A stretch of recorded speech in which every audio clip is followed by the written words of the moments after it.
Goeiemôre, dis Dinsdag, is 20 Januarie, is weer Dirk aan hierdie kant. In Romeine 15 vers 13 lees ons: Mag God, die bron van hoop, julle deur julle geloof met alle vreugde en vrede vervul, sodat julle hoop al hoe sterker kan word deur die krag van die Heilige Gees.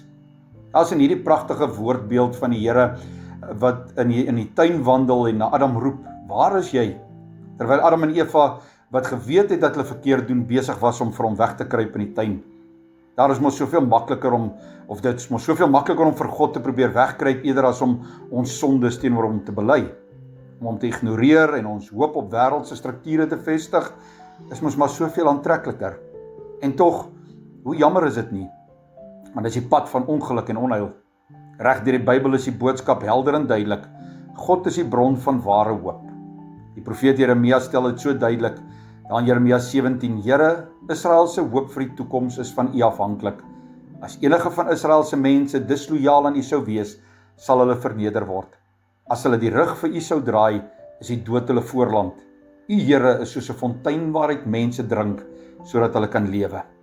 Jeremia maak dit duidelik dat God beide die hoop van die nasies, maar ook die hoop van elke individu is. Hy is ook baie duidelik oor die lot van diegene wat wegdraai van God af. Die Christelike hoop spruit uit geloof in God en is heeltemal onlosmaaklik daaraan verbind. Dit bekragtig die geloof dat dit wat God in Christus begin het, op die laaste dag verwerklik sal word. In Romeine 5 skryf Paulus: Deur hom het ons in die geloof ook die vrye toegang gekry tot hierdie genade waarin ons nou vas staan. En ons verheug ons ook in die hoop om deel te hê aan die heerlikheid van God. Nou, dis mos iets om na uit te sien.